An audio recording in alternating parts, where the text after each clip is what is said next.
Hello guys and welcome back to another video. Today I'm going to show you how to get from this green over here to this, and we're going to be doing it on the chest of this Minthara from Baldur's Gate 3. That's an order from a customer. We're gonna do that on the chest piece. We're gonna get it to this level, right? So I don't know if the light is doing it justice. There we go. Right, so we're gonna get it to this beautiful color. It's gonna get a bit noisy because I'm gonna turn compressors on and fans on and all of that stuff, but bear with me and I'll show you the results. For this we're gonna be using this sap green as an undercoat for this metallic green, and then we're going to be using this Dwarven gold for the filigree. This is scale 75 and these are Medine, so, or Miden, whatever you call it. Right, I'm gonna put some links in the description if you're interested in the colors. Yeah. And we're going to try and get it like this knee pad. I know her knee pads in the actual design are just green, but I couldn't help it. I added some gold in there because it looks very nice. And I've did the masking because I already finished the portrait. I'll show you that in a different video. Yeah, and without any further ado, let's jump into it and get it done. If you hear like kids and all that stuff, I have kids. They're in the room behind me. They're with their mom, so everything's fine. My daughter tends to get pretty noisy. She might bang on the door and so on, so please forgive me for that. She wants to get into the room and see what I'm doing, so let's jump into it and get this done.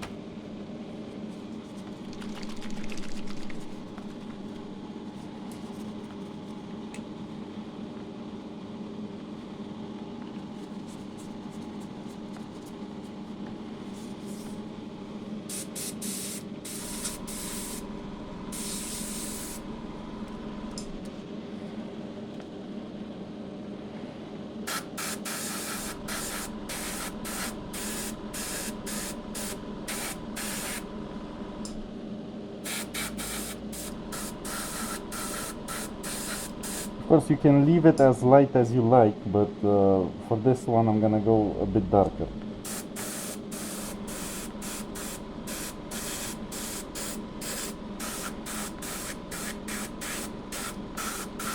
And you can go as slow as you like. For me, I'm already used to this airbrush, and it's a cheap 20-pound airbrush. It's nothing extraordinary, but it does the job.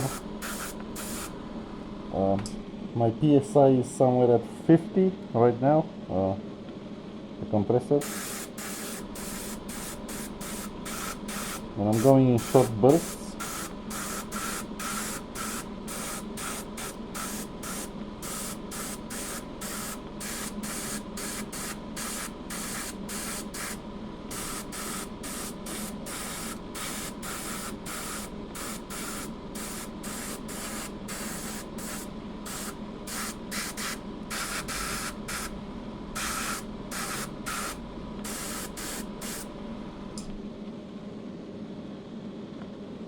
There we go, we have a beautiful green. And just check the sides, because that's where we miss things most of the time.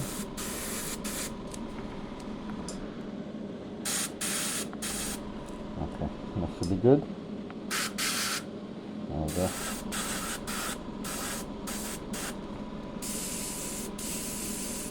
Think I'm out? Yep, I was empty. Let's see. Yeah, I think it looks good. And now we're going to leave it for a second so that it just dries just a little bit, so I can apply the top coat with this so that it doesn't splatter everywhere.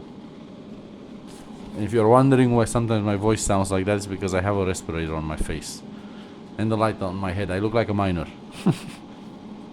You know, take candle. So yeah, I'm gonna pause this for a second, let that dry, and I'll be right back. Okay, I'm back. So let's continue with the metallic green.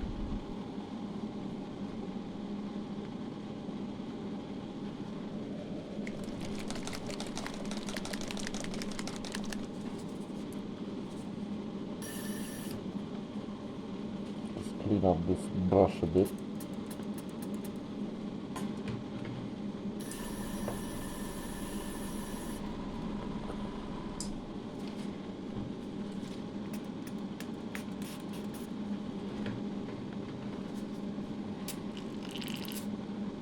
I have this spray airbrush cleaner, so it does the job. But sometimes I just need to use the big bottle of mixture that I've made myself. So this is with isopropyl alcohol, some dishwash soap, water. I don't remember what else. About there.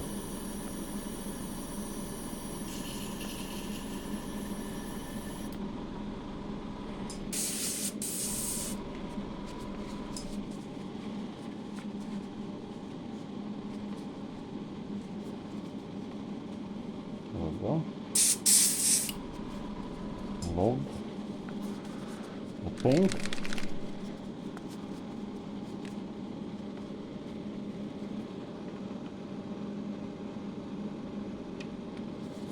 Couple of drops.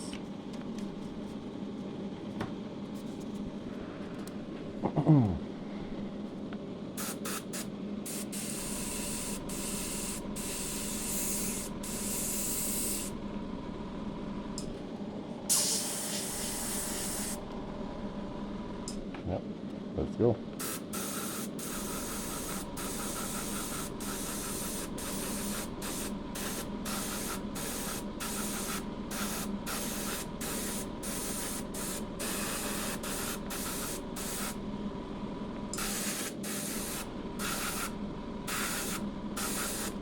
Work with reference if you can. I have my laptop set somewhere down next to me and I'm actually looking at the screen. Where I have the model opened up so I can see where the colors need to go. But that's mostly now for when I'm going to apply the gold. And that I do by hand, not by airbrush.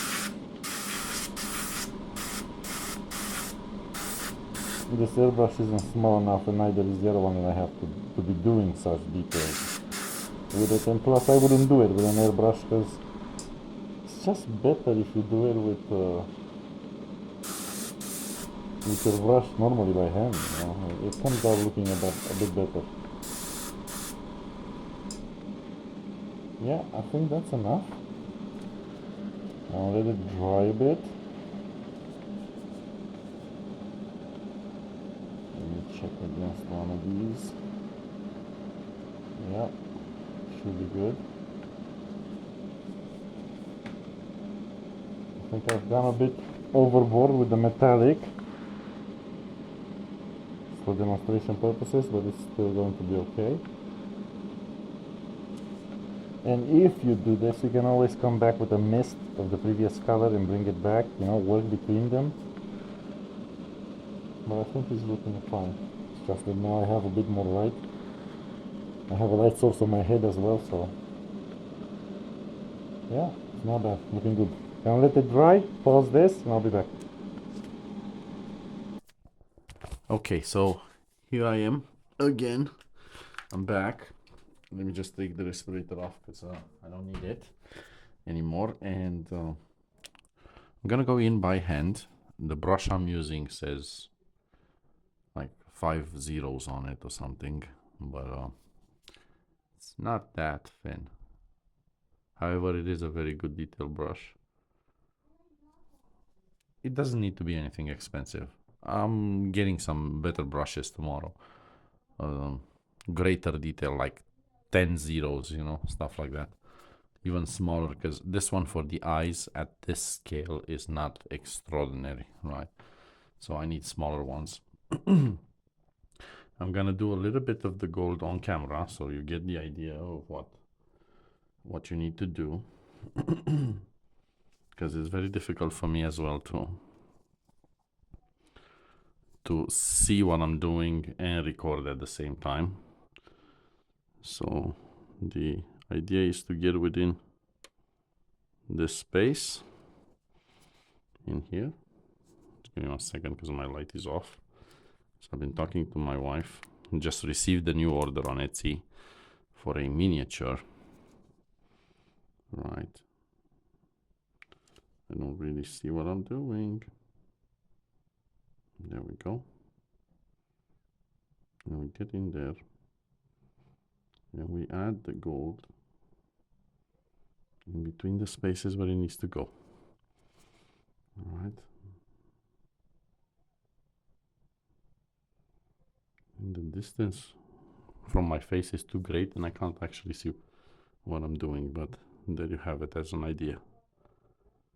Okay, now I'll pause and I'll show you at the end what it looks like with all the gold infill done. But now you get the idea. So you do the green undercoating because it's easier, right? And gold will cover almost anything, right? It will cover black easily, it will cover anything. So that's why you do the other color as an undercoat, and then you go in with the gold because the gold will always cover it, right? Especially if you're using a good high quality gold. We should have a very good coverage capacity. Anyway, I'm gonna pause this and I'll be back when it's done and I'll show you exactly what it looks like. Let me show you halfway through. I think it's starting to get there, looking better. Let's see if this will zoom. There you go, some extra light. It's starting to look better. I'll be right back. Okay, now let me show you what I'm on about. It's not fully done, but I want to keep this video as short as possible. So as you can see with the pauldrons, it does look different now, right? So yeah, if you're interested in one of them, hit me up on Etsy. You'll have links in the description. Whether you want it painted or unpainted, you know, just the raw, the prices are lower on raw. That's absolutely normal. And I've placed mine quite competitively. So yeah, if you're interested in something, it doesn't have to be necessarily Baldur's Gate 3. It can be any statue, any STL. I've recently done some Superman. I have plans to do a God of War next. So we'll see an Astarion from Baldur's Gate as well. So yeah, if you're interested, let me know. Let me know in the comments what you think about this. If you like this character, the paint job on the armor that I've done, I'll see you in the next one. Don't forget to hit that subscribe so you can see the full piece when I release the video on that. Yeah, thanks for watching. That's it from me. Thank you. Have a great day.